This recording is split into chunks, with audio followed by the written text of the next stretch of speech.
hidup kita nggak akan ada yang namanya problem free. Selalu ada masalah, baik dalam keluarga, dalam pekerjaan, dalam bisnis, dimanapun, bahkan dalam pelayanan. Selalu saja ada tantangan. Satu-satunya pegangan yang akan membuat kita itu tidak goyah adalah kalau kita itu dengar firman Tuhan dan kita lakukan. Orang yang bahagia itu bukan orang kaya, saya kasih tahu. Orang yang bahagia itu orang yang bisa berkata apa adanya. Cukup.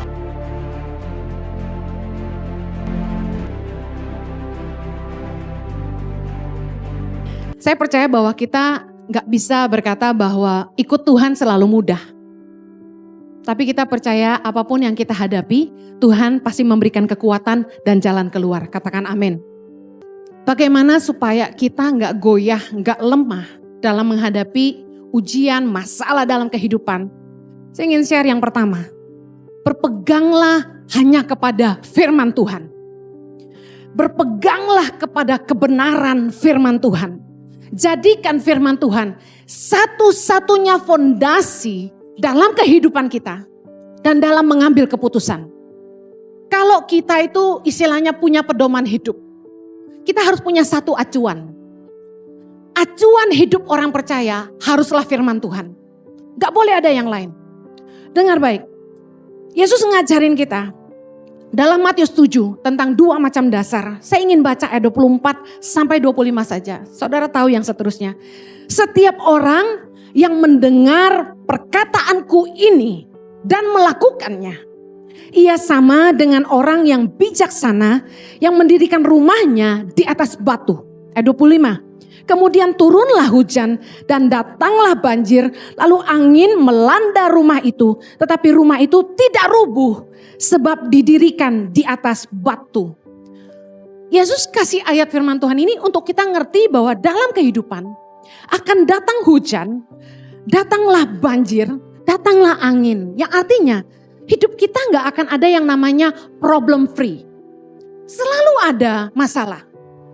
Baik dalam keluarga, dalam pekerjaan, dalam bisnis. Dimanapun, bahkan dalam pelayanan. Selalu saja ada tantangan. Tetapi dengar, Yesus bilang gini, setiap orang yang mendengarkan perkataanku dan melakukannya. Saya bingung kalau orang tuh harus gali-gali arti. Sebenarnya Yesus tuh kalau ngomong straight to the point, mudah dimengerti. Artinya gini, waktu kita ngalamin masalah dalam kehidupan kita, satu-satunya pegangan yang akan membuat kita itu tidak goyah adalah kalau kita itu dengar firman Tuhan dan kita lakukan. Suami saya tadi pagi khotbah tentang 3 macam Kristen, yang salah satunya adalah Kristen tradisi. Yang sebenarnya setiap orang itu kalau ke gereja cuma buat biar merasa enak, oh gue udah ke gereja hari ini. Jadi rutinitas ke gereja. Padahal kesempatan Anda untuk menang seminggu ini adalah dengar firman Tuhan dan lakukan. Kalau datang ke gereja itu miliki iman. Hari ini Tuhan akan berbicara kepada saya. Bagaimana sih Kak Heni, Bu Heni cara mendengarkan Tuhan? Banyak orang tanya gitu. Kok Bu Heni bisa bilang Tuhan ngomong gini, Tuhan ngomong gitu. Sebenarnya sederhana. Berapa banyak yang rindu Tuhan bicara sama Anda? Baca firman Tuhan. Cara satu-satunya mengizinkan Tuhan bicara buat kita adalah dengan mendengarkan dan membaca firman Tuhan. Waktu kita baca firman Tuhan, Roh Kudus dalam batin kita tuh akan ngajarin kita. Masalah boleh datang dalam hidup kita, tapi jaminan firman Tuhan, saya tuh selalu berpegang pada apa yang Kristus ajarkan. Yesus bilang gini, barang siapa yang mendengar perkataanku dan melakukannya, lalu kemudian turunlah hujan, datanglah banjir, angin melanda, rumah itu tidak rubuh karena didirikan di atas batu. Yang artinya gini, kalau kita hidup melakukan firman Tuhan, sekalipun badai kehidupan menerpa, kita gak akan goyah. Saya kasih contoh dalam hidup sehari-hari. Sesulit apapun masalah kita, dengar baik. Jangan sampai keluar dari kebenaran firman. Waktu orang butuh uang, firman Tuhan ngajarin, janganlah kamu berhutang apa-apa pada siapapun juga. Kalau ada yang mau catat ayatnya Roma 13 ayat 8. Janganlah kamu berhutang apa-apa kepada siapapun juga. Artinya gini, ketika kita punya kebutuhan, jangan lari dari kebenaran firman Tuhan.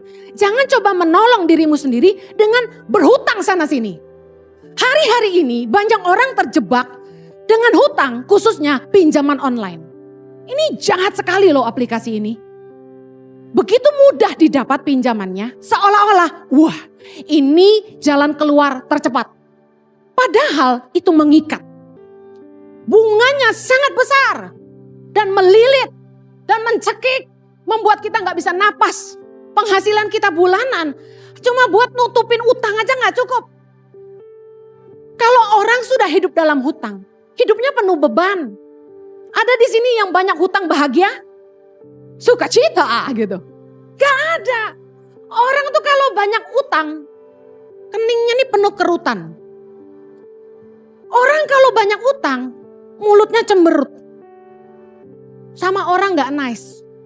Karena dia stres, ngomongnya ngelantur. Orang kalau sudah berhutang, pasti masalah dengan hubungan. Firman Tuhan bilang janganlah kamu berhutang apa-apa pada siapapun juga. Tapi Bu Heni, saya benar-benar butuh uang. Percaya firman Tuhan gak? Berlutut di kaki Tuhan. Firman-Mu berkata, barang siapa mendengar firman-Mu dan melakukannya. Kalau hujan, angin, hujan, banjir datang, dia tidak akan goyah. Tuhan, aku butuh uang.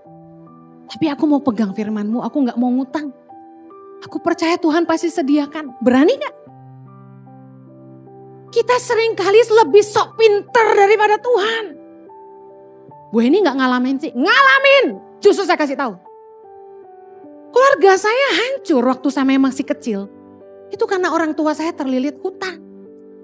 Porak-poranda. Makanya saya benci yang namanya hutang. Kalau gak mampu, jangan sok aksi. Kenapa kalau cuma mampu beli mobil bekas harus beli mobil baru? Kalau memang gak mampu beli Innova, kenapa gak beli Avanza atau Xenia yang lebih murah? Kita hidup itu jangan makan gaya. Cukupkan dirimu dengan apa yang kamu punya gitu loh. Kalau Tuhan memang cuma berkati kamu segitu, bersyukurlah. Jangan bandingin hidupmu dengan orang lain. Firman Tuhan bilang cukupkan dirimu dengan apa yang ada padamu. Nah kita gak mau lakukan firman. Kita hidup mewah-mewah, gak mau kalah gaya. Ada orang timur bilang begini, kantong boleh kosong tapi gaya gak boleh kosong. Ngomong kosong loh gue bilangin.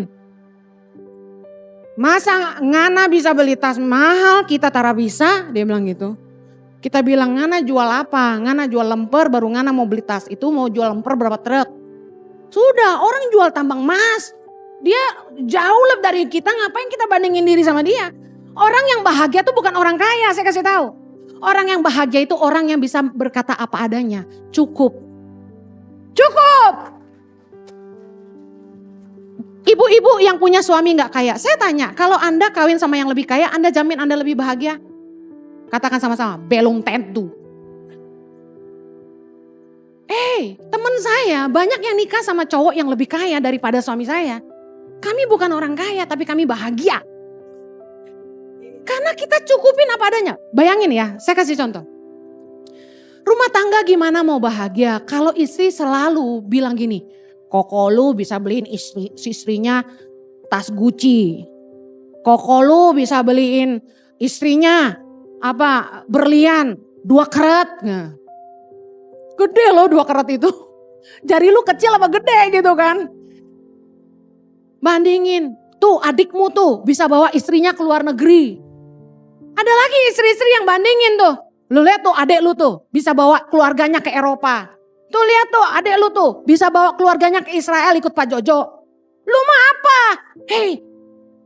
Terjadilah sesuai dengan imanmu. Punya iman dong, jangan ngeluh. Amin. Ngomong tuh penuh berkat. Pilihan kita tuh cuma 2, berkat atau kutuk yang keluar dari mulut kita. Udah pegang firman Tuhan. Saya berkati suami saya terus. Jojo, kebajikan dan kemurahan Tuhan akan mengikuti kamu seumur hidup kamu. Gitu dong. Jangan bilang, Koko gue udah bawa bininya ke Paris 3 kali. Lu baru sekali itu pun gratis gitu. Gak gitu dong. Udah pegang firman Tuhan aja. Firman Tuhan bilang kita nggak boleh jadi penanggung hutang. Ayatnya di mana? Banyak, tapi saya baca satu. Amsal 22 ayat 26. Jangan engkau termasuk orang yang membuat persetujuan dan yang menjadi penanggung hutang. Ada satu cerita. Orang ini meminjamkan kartu kreditnya kepada temannya. Temannya pakai kartu kredit temannya ini untuk ambil dana tunai. Lalu apa yang terjadi? Temannya kabur. Teman kerja bareng loh. Ini yang ngomong gini ke kita udah 3 orang ya. Terus saya bilang, kenapa kamu pinjemin kartu kreditmu ke temanmu? Why? Demi persahabatan. Hei, saya kasih tahu firman Tuhan bilang jangan jadi penanggung hutang. Lakukan firman Tuhan, kita akan terhindar dari masalah. Amin. Saya buktikan kebenaran firman Tuhan udah bilang jangan jadi penanggung hutang. Lu so heroik bantuin orang. Satu kali orang datang kepada saya mau pinjam uang. Bu Heni, saya mau pinjam uang berapa waktu itu dia ngomongnya? 30 juta. Buat apa? Buat perbaiki atap rumah orang tua saya. Saya bilang gini, saya tidak pernah memiutangi orang. Loh, kenapa Bu Heni? Kalau saya mau bantu, saya bantu serelanya saya. Kenapa? Supaya hati saya tetap damai. Anda pernah ngutangin orang dan orang itu gak bayar? Pernah? Bagaimana perasaan Anda terhadap orang itu? Bisa bersih, bisa tulus? Gak bisa. Lihat mukanya, saya gak lihat Anda ya, saya lihat suami saya aja. Nanti tersinggung. Lihat suamiku. Kan ilustrasi, takutnya salah sangka ya kan. Udah suamiku aja ya nak, sayang ya. Kita kalau tuh orang ngutang sama kita dan dia gak bayar, kita gak mungkin tetap jaga hati kita bersih. Gak mungkin hati kita tulus, tetap baik mengasihi dia. Gak mungkin. Kita liatin dia gini, munafik lo, bayar utang lo. Utang gak bayar-bayar, tapi eksis di sana sini. Makan di kafe ini, di restoran itu, bayar dong utang lo, gitu. Hati kita gitu, benar gak? Saya gak mau seperti itu. Waktu orang datang sama kita, mau teman mau saudara ya, saya ngomong apa adanya. Mau datang sama saya, pinjam 25 juta, pinjam segini. Saya bilang gak bisa. Saya bukan orang kaya. Saya ini apa adanya. Jadi kalau saya mau bantu orang, saya bantu serela saya. Nah ada satu kali orang ini pintar banget. Dia bilang gini, ya udah naikin serelanya. Dia bilang gitu. Hah? Aduh. Dia tanya, emangnya Ibu Heni relanya berapa ngasih saya? Ditanya loh. Harusnya kan terserah gue, ntar gue yang transfer gitu kan. Ini pinter nih. Saya bilang relanya 5 juta gitu misalnya. Jangan dicatat ya, habis ini datangin saya, gak ada ya. 500 rupiah. Terus dia bilang gini, boleh gak dinaikin serelanya 10 juta? Hah? Kagak bisa, gue bilang gitu. Bu Heni gak ngutangin, Bu Heni kasih saya, dia bilang gitu. Enggak gak bisa, saya bilang kok kamu yang nentuin saya mau kasih berapa. Haleluya. Dengar baik, kalau kita ngutang sama orang, kita akan dipandang rendah sama orang. Lebih baik tuh jangan ngutang, udah berharap sama Tuhan. Kalau Anda terlilit utang hari ini, apa yang Anda harus lakukan? Number 1, berharap sama Tuhan. Yang kedua, kita lihat apa yang kita punya dan bisa dijual, lebih baik kita jual. Jangan gini, minjem sama orang tapi sendiri masih punya mobil mewah. Apaan sih? Jual dulu mobil lu gitu kan. Jadi ada orang yang misalnya ngutang sekian dia gak mau lunasin. Dipegang sisanya dia beliin mobil. Gak bisa gitu dong, orang gimana mau bantu kamu? Dia lihat kamu aja masih senang hidupnya. Jadi kalau kita tuh mau dibantu orang, jangan eksis di sosial media itu gayanya mewah-mewah. Kita yang bantu jadi malu. Ngapain gue bantu dia? Ternyata dia lebih kaya dari gue gitu kan. Dengar, jangan berhutang. Karena firman Tuhan bilang, yang berhutang itu jadi budak dari yang menghutangi. Amsal 22 ayat 7. Kemudian, kita tuh cenderung, kalau punya masalah, kita selalu datang minta nasihat dari orang. Salah enggak? Enggak salah. Tapi dengar baik, kita harusnya itu lihat apakah orang yang kita mintain pendapat, dia itu hidup berdasarkan firman Tuhan apa enggak. Jangan mendengar nasihat orang fasik, kata firman Tuhan. Jangan datang ke orang yang salah. Karena dengar ini baik-baik. Mereka yang memberi masukan tidak ikut menanggung akibat dari keputusan Anda. Misalnya orang kasih Anda masukan. Udah ceraiin aja suamimu. Terus Anda ikutin masukan teman. Kan saya lihat di IG tuh, waktu saya daily devotion saya lagi di-upload tentang pernikahan. Ada perempuan-perempuan yang marah sama saya karena mereka sudah bercerai dan khotbah itu tentang jangan bercerai. Enak aja, kalau kita bonyok dipukulin suami, emangnya harus diam aja? Lah berarti dia belum dengar khotbah saya yang lain gitu kan. Anda boleh berpisah kalau Anda sampai mendapat kekerasan fisik, tapi berpisah sementara. Kalaupun mau bercerai, firman Tuhan bilang gak boleh nikah lagi. Boleh gak berarti pisah? Boleh, tapi dengan satu bayar harga. Gak nikah lagi sampai kita tidak terikat lagi, artinya dia dipanggil Tuhan. Saya bilang gini, jangan dengar masukan sembarang orang. Bijaksanalah memberi telingamu kepada orang. Kenapa? Waktu kita ngikutin saran dia, belum tentu kalau kita punya masalah dia mau nolong kita. Misalnya ibu ini, dia dikasih tahu kan sama temannya, ceraiin aja laki kayak gitu. Emang dunia cuma selebar daun kelor. Kawin lagi cari yang kaya, emang gampang. Saya punya temen, cantik, asli. Gua sih lewat. Tapi hey, dia nikah udah 2 kali. Dua-duanya kaya, tapi sama jahatnya. Gimana? Emangnya second marriage will be better? Ada jaminan? Udah cerai nikah lagi. Saya bertanya, ada jaminan gak kebahagiaan di pernikahan kedua? Belum tentu. Saya pernah ketemu wanita yang menikah 3 kali. Berapa kali? 3 kali. Cukup gak buat belajar? Saya tanya. Cukup gak? Mari kita belajar. Saya tanya sama wanita ini. Dari 3 suami Anda, mana yang paling baik?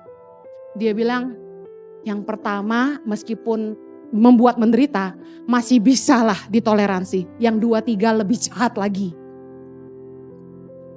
Kita cerai pun bukan jalan keluar terbaik. Saya balikin lagi. Oke, Anda sakit hati suami atau istri selingkuh. Anda memilih bercerai. Saya tanya, kalau Anda di posisi itu, Anda yang selingkuh, apa yang Anda harapkan? Dia ampuni. Ampuni.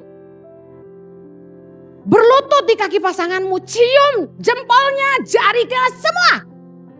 Banjiri dengan air mata. Ampuni aku, gitu kan. Kita pasti mau diampuni. Firman Tuhan katakan, apa saja yang kamu kehendaki orang lain perbuat kepada kamu, perbuatlah demikian. Dari seluruh hukum Taurat dan kitab para nabi bergantung dari ayat ini. Bahwa bagaimana kita ingin diperlakukan, perlakukan itu ke orang lain. Kalau saya memilih diampuni pasangan saya juga harus ngampuni pasangan saya. Gak ada yang sempurna. Ketika ada masalah dalam rumah tangga, pasti ada sebabnya. Dan gak mungkin sumbernya cuma 1, pasti 2. It takes 2 to tango. Kalau kita mau Tuhan terlibat dalam hidup kita, dengar baik. Pastikan kita hidup dalam kebenaran. Jangan sampai kita keluar dari jalan kebenaran. Karena dosa justru memisahkan kita dari Allah. Misalnya kita ini lagi dalam kesusahan, pergumulan yang luar biasa. Badai kehidupan yang tidak tertahankan. Saya mau kasih tahu, Anda butuh pertolongan Tuhan enggak? Butuh. Butuh campur tangan Tuhan enggak? Butuh. Butuh mujizat Tuhan enggak? Butuh. Jangan malah berbuat dosa, jangan sampai keluar dari kebenaran kalau Anda ingin Tuhan campur tangan. Yesaya 59 ayat yang pertama, kita baca sama-sama. Sesungguhnya tangan Tuhan tidak kurang panjang untuk menyelamatkan dan pendengarannya tidak kurang tajam untuk mendengar. Tetapi yang merupakan pemisah antara kamu dan Allahmu ialah segala kejahatanmu. Dan yang membuat dia menyembunyikan diri terhadap kamu sehingga ia tidak mendengar ialah segala dosamu. Sebab tanganmu cemar oleh darah dan jarimu oleh kejahatan. Mulutmu mengucapkan dusta, lidahmu menyebut-nyebut kekurangan. Dosa memisahkan kita dari Allah. Kalau kita ingin tetap dekat dengan kasih karunia, jagalah kebenaran firman Allah. Bu, benar-benar butuh uang, udah gak ada lagi yang bisa dijual, gimana? Kerja double shift, kerja double job. Dengar baik, cium kaki orang yang engkau hutangi kalau perlu. Dan minta kesempatan perpanjangan waktu. Minta keringanan, datang ke bank. Saya gak punya uang, saya gak bisa bayar. Kalau bank mau tetap saya lunasi, kasih saya perpanjangan waktu. Contoh, harus due bayar akhir bulan ini. Gak punya uang gimana? Mau penjarakan saya, tambah hutangnya gak dibayar. Gitu aja datang ke bank. Kalau mau saya bayar, kasih saya perpanjangan waktu. Berapa lama? Mereka akan tantang. Hitung baik-baik, butuh 5 tahun. Bunga akan tetap berjalan. Karena secara hukum OJK itu gak bisa dihilangkan. Tapi paling gak kita beroleh keringanan cicilan bulanan. Nah, dari pihak kita, pegang omongan, jadi orang yang bisa dipercaya.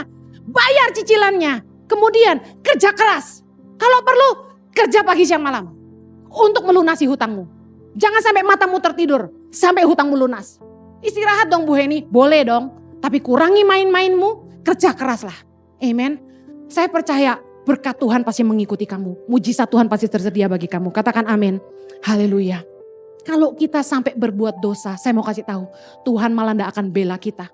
Karena kita tidak mungkin memperalat Tuhan dalam tanda kutip untuk terlibat dalam kejahatan kita. Misalnya ada satu direktur, dia ngelamar kerja di sebuah perusahaan besar. Dia tulis di CV-nya, di resumenya, bahwa dia tuh ex-direktur di perusahaan sebelumnya. Padahal di perusahaan itu dulunya dia cuma manajer. Bayangin berani ya, bikin CV palsu. Kemudian dia kerja sama perusahaan ini, baru 1 bulan dipecat. Diusir keluar dari fasilitas rumah, gaji 100 juta, diusir. Kenapa? Nipu. Dia gak becus. Mari jangan sampai kita berdusta, jangan sampai kita nipu.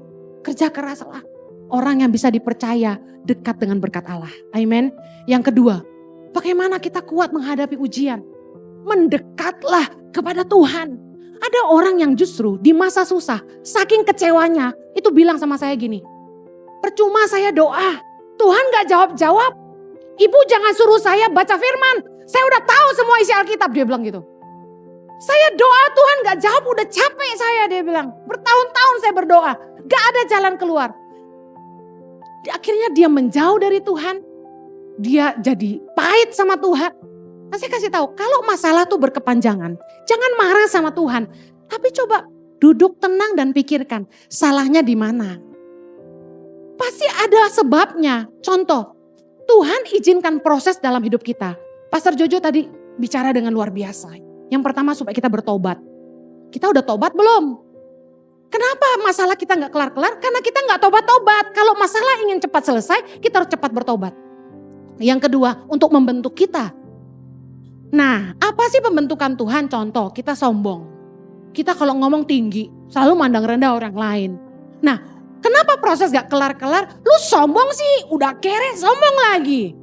Ada loh tipe-tipe orang yang dia butuh bantuan kita, tapi kalau dikasih tahu sok pintar. Nah, ini orang sombong. Mau dibantu tapi susah dikasih tahu. Ada kan tipe-tipe begitu? Ada orang yang datang sama kami mau pinjam uang. Saya tanya, untuk apa? Dia bilang gini, ya urusan pribadi saya dong, ya cari sendirilah. Lu mau dibantu susah dikasih tahu. Jangan bantu orang yang begitu, buang waktu. Problem kita gak akan selesai kalau kita gak mau berubah. Karena proses datang untuk membuat kita bertobat, yang kedua untuk membentuk karakter kita, yang ketiga lebih kreatif. Masalah itu bukan pertanda orang itu jauh dari Allah ya. Mari kita lihat ayatnya, Yohanes 15. Yohanes 15, pokok anggur yang benar, ayat yang pertama dan kedua. Kita baca sama-sama. Akulah pokok anggur yang benar dan Bapakulah pengusahanya.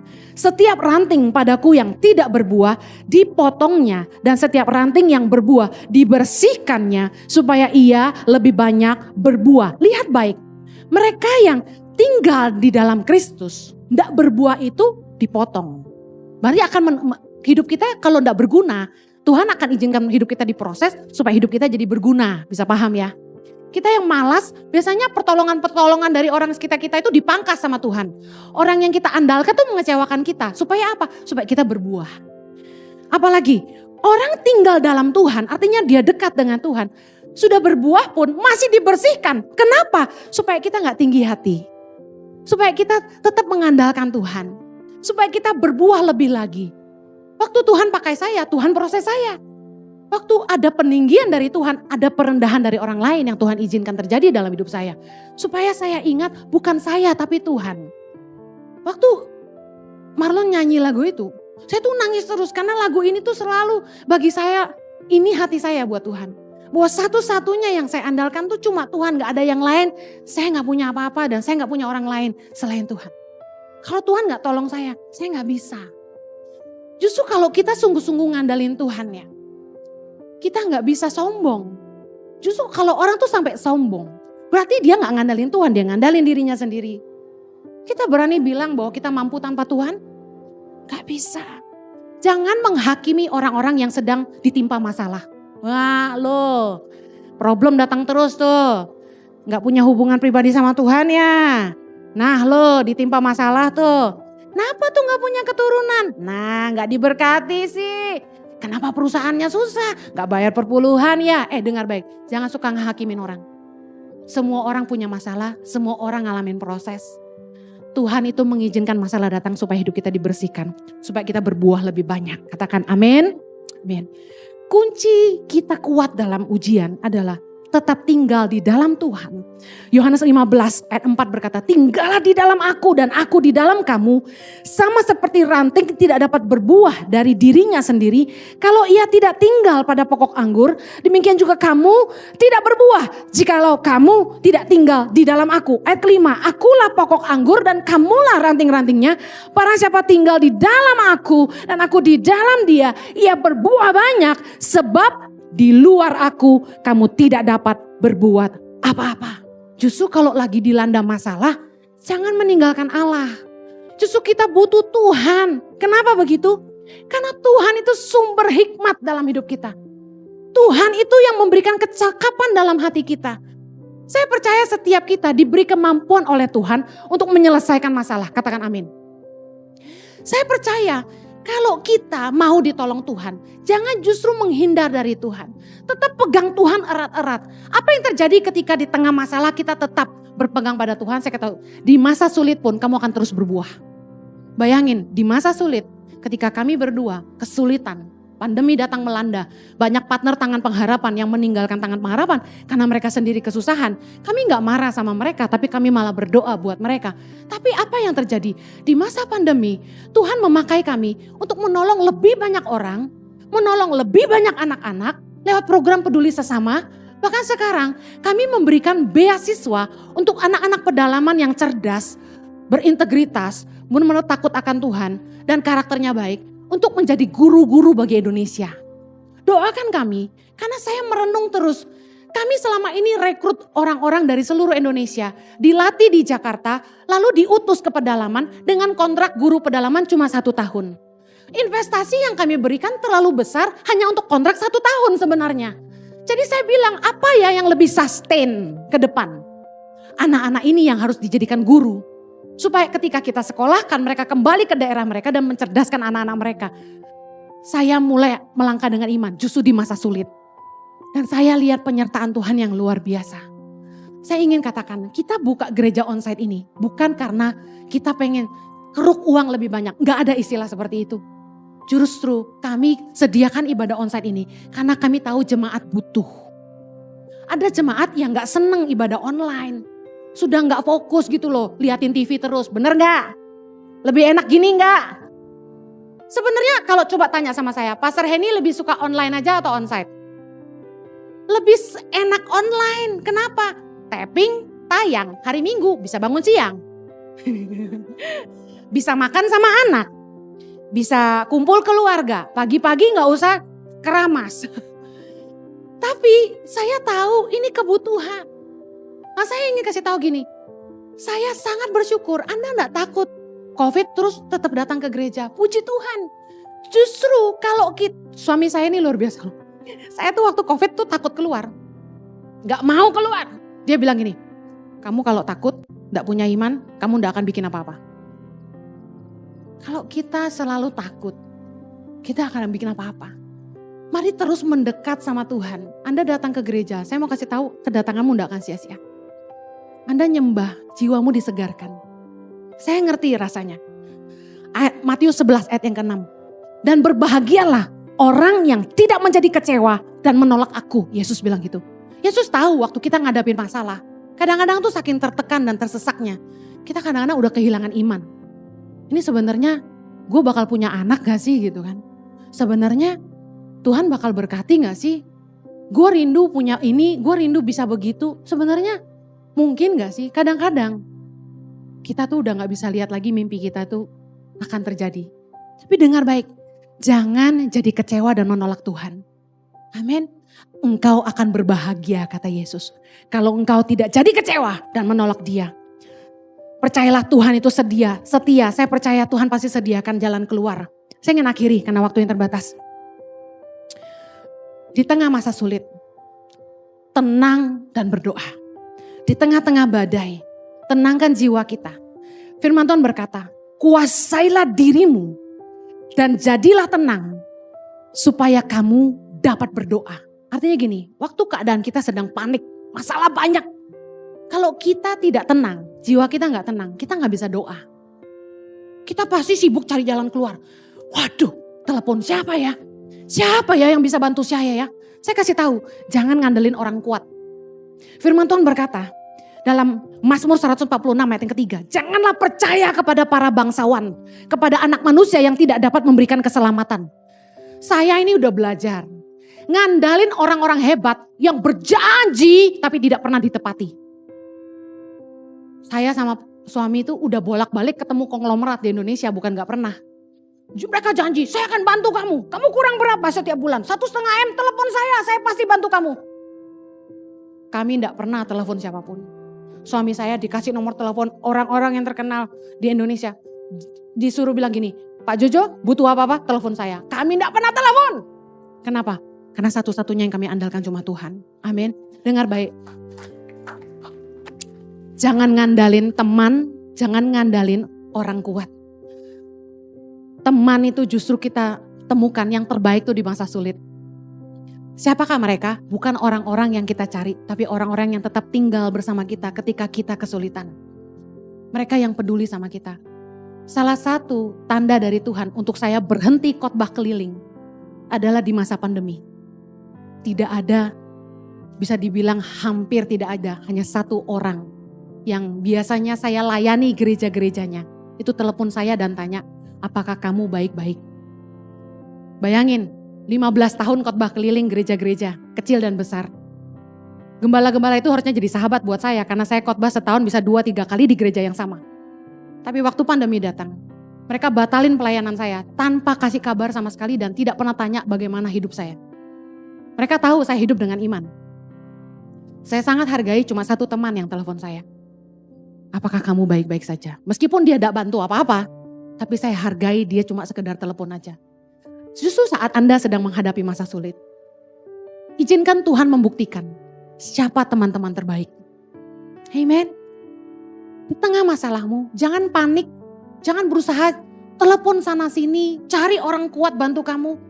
Tenang, berdoa, karena Tuhan sumber hikmatmu, sumber kekuatanmu, dan sumber jalan keluar bagi hidupmu. Saya berdoa, masa sulit Anda akan cepat selesai. Mari terus mengandalkan Dia, mari kita berdoa. Yang punya beban di hadapan Tuhan, yuk angkat sama Tuhan. Engkaulah satu-satunya yang kami andalkan ya Tuhan. Kami ini gak mampu tanpamu. Mana bisa tanpamu. Terlalu berat. Kami butuh Tuhan. Kami butuh kekuatan Tuhan. Curahkan anugerah-Mu Tuhan. Kasih karunia-Mu yang memampukan kami. Kasih karunia-Mu Tuhan. Mari minta kasih karunia Tuhan. Kasih karunia adalah kekuatan untuk menanggung penderitaan. Minta sama Tuhan. Aku butuh kasih karunia-Mu Tuhan. Aku percaya Engkau pasti memberikan hikmat, kekuatan, jalan keluar. Tuhan sanggup mengubahkan masalah jadi berkat. Tuhan sanggup mengubahkan yang buruk jadi baik. Tuhan sanggup mengubahkan penyakit kami menjadi kesaksian yang mempermuliakan Tuhan. Kami berdoa Tuhan, Tuhan sediakan jalan keluar buat umat-Mu. Di dalam nama Yesus, bilur-bilur darah-Mu menyembuhkan kami. Haleluya.